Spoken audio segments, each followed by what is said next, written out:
Сайраҳоро маҳкам кардиянд, меган ростай амига ба кабилет нафурӯхтестан гуфтест.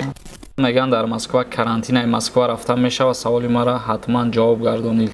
маҳкам кардагӣ нестанд ва фурӯши билетҳоро ҳам манъ кардагӣ нестанд. оё мехоҳӣ риши худро зиёд намоӣ, ё мехоҳӣ мӯи сар аз рехтан монад, ё мехоҳӣ доғҳои сафеди баданро нест намоӣ ва ё мехоҳӣ худро фарбе ё хароб кунӣ, пас ба шумо софсавдоро тавсия медиҳем. ва ё шахсоне мехоҳанд ҳиҷома кунанд, ё равғани тозаи сиёҳдонаро дастрас кунанд ва ё капсулаи алҳадая ба софсавдо муроҷиат намоед. Доруҳо дастафка низ карда мешаванд. Рақамҳо дар рӯи экран.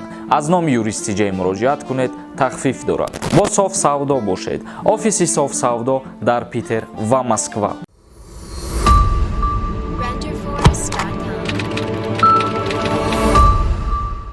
ассалому алайкум ба ҳама тамошобинони барномаҳои канали юристиҷаи барномаҳои Сорбон Сафаров. имрӯз мо оиди як мавзӯе суҳбат мекунем ки тааллуқ дорад ба муҳоҷирони меҳнатие ки дар Федератсияи Россия қарор доранд ва кору фаъолият мекунанд. пеш аз шурӯъ кардани барномаи асосӣ ба ҳамаи шумо хотиррасон мекунем ки айни ҳол чемпионати Европа рафтестай ва ҳар касе ки мехоҳад истифода барад, ссилкае ки дар комментария закрепит кардагием, бидорен регистратсия кунен ва дар уҷа чандин призо мондагиян. яке аз призош мошин мебошад. дастгирӣ кунен ва регистратсия кунен дар ҳамун ссилка. Fans are drumming, game is coming. We're waiting, celebrating, hold a standing go. Президенти Федератсияи Россия Путин муҳлати будубоши муваққатии муҳоҷиронро дар Русия тамдид кард. Фармони кишвардори Русия Владимир Путинро котиботи Кремл нашр намуд ва он сар аз 16 июн ба ҳукми қонунӣ даромад. Президенти Федератсияи Россия муҳоҷирони Русияро мегӯяд бар асоси фармони ҷадид имтиёзҳои пешина барои шаҳрвандони кишварҳое ки омаду рафт бо онҳо барқарор шудааст то 90 рӯз баъди оғози омаду рафт тамдид шуданд. ӯ шарҳ дод баъди 90 рӯз аз оғози омаду рафт ин фармон дигар кор намекунад. парвозҳои мунтазам миёни Тоҷикистону Россия аз 1 апрел оғоз шуда буданд ва бармеояд ҳамаи имтиёзҳои қаблӣ то охири июн тамдид гарданд, яъне ҳамаи ҳуҷҷатҳои муҳоҷироне ки то 15 марти соли 2020 қонунӣ буданд то охири июн амал хоҳанд кард. дар мавриди онҳое ки солҳо ҳузурашон дар Русия ғайриқонунӣ будааст, дар фармони ҷадиди президент имкон дода шудааст ки бидуни депорту манъи вуруд будубошро қонунӣ кунанд. ва инчунин шарҳ доданд ки то 30 сентябр мақомот ҳаққи ихроҷ ва манъ кардани вуруд ба Русияро надоранд. муҳоҷироне ки солҳо ҳузурашонро қонунӣ накарданд, беш аз 3 моҳ доранд ки ба мақомоти муҳоҷират муроҷиат кунанду ба пардохти ҷарима ҳузурашонро қонунӣ кунанд. депорт таҳдид намекунад, таъкид намуд президенти Федератсияи Россия ва инчунин қайд намуд инчунин онҳое ки дар варақаи муҳоҷиратиашон ҳадаф кор нишон дода нашудааст то охири соли 2021 метавонанд барои патент муроҷиат намоянд. яке аз плюсое ки тааллуқ дорад ба ҳамаи муҳоҷирои меҳнатие ки дар Федератсияи Россия қарор доранд, айни ҳол мутобиқи анами фармони президенти Федератсияи Россия қайд намудагие ки ҳар касе ки ғайриқонунӣ қарор доштак ба вай шанс омадагие, мисол шанс додагӣ ҳастанд ки дар тӯли 3 моҳ будубоши худша қонунӣ кунанд ва депортш намекунанд ё ки визшона маҳкам намекунанд, ё ки шахсиятҳое ки дар ҳолати ворид шудан ба Федератсияи Россия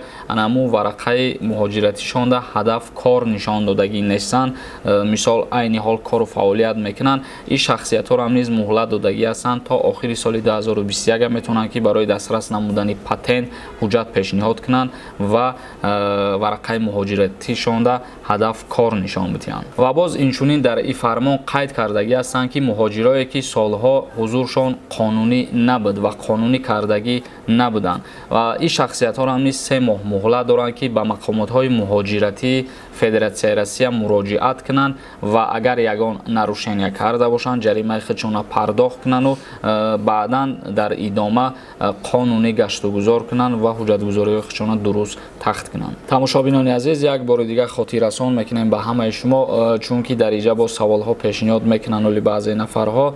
мисол агар яке аз шумоҳо чанд қадар пеш дар Россия буден ва то айни ҳол қарор дорену ҳуҷҷат кардагӣ нестен, патент кардагӣ нестен, мисол ё ки регистратсия надоштен ё ки варақаи муҳоҷиратитонда ҳадафи шумо кор набуд, ана ҳамин шахсиятҳоро низ муҳлат додагӣ ҳастанд. нафшон кардагӣ ҳастанд. мегем агар хато намекунем то моҳи сентябр вақт додагӣ ҳастанд ки қонунӣ ҳамаи ҳуҷҷатҳошона тахт кунанд ва агар шахсиятҳое ки ягон ҳуқуқвайронкуниҳо кардагӣ бошанд ин шахсиятҳоро ҳам бояд бираванд муроҷиат кунанд ба ҳамун шуъбаҳои муҳоҷиратӣ ва ҷаримаҳои худшона пардохт кунанд. то моҳи сентябр агар ҳамин кирдорҳоро ки ба амал оварден ягон каса депорт намекунанд. ва шурӯъ мекунем хондани комментарияҳоро ки савол додагиам бисёре аз нафарҳо. дӯстӣ нависай: салом алайкум ака, мегӯянд дар Москва карантинаи Москва рафта мешавад. саволи маро ҳатман ҷавоб гардон, илтимос, пешакӣ, раҳмат.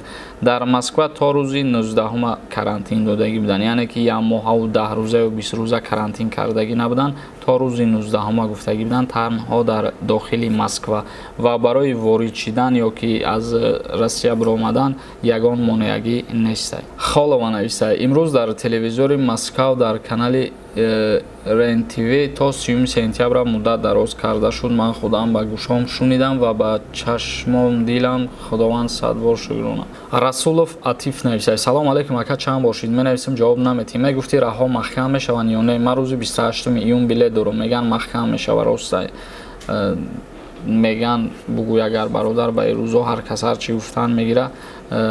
ягон давлат оли тасдиқ кардагӣ нест ё ки ягон чиз гуфтагӣ нест барои аз нав баста кардани парвозҳо. наоборот, рейсҳо зиёд шидааст рӯз то рӯз аз Тоҷикистон ба Россия ё ки аз Россия ба ҷумҳурии Тоҷикистон. Шоев нависай: вақте ки ҳамаш қонунӣ бошад, дига ФМС чӣ дар корай рафтан? ФМС барои ҳамин дар корай рафтан ки шумо бояд як бори дига ҳуҷҷатҳотона пешниҳод кунен ва боз аз сари нав ба қайд бигиранд ки дар ҳақиқат қонунӣ кору фаъолият мекунен ё ки қарор дорен дар Россия. Қурбонов нависай: брат, ма паспорт ма гум кардам дар Москва дар метро, агар имкониятш боша ма копияша шумо дароӣ кунам, шумо реклама мекардин акайсолмон. гап нест бародар, ягон кас агар паспорт Беҳрӯзҷон Қурбонов биёва ба мо муроҷиат кунад. Али нависай: акай Сорбон то 30 бироем Тоҷикистон бирам, депорт мешам. хоҳиш саволомда ҷавоб те. хоҳиш мутобиқи қарори нави президенти Федератсияи Россия ягон каса депортатсия намекунанд то моҳи сентябр.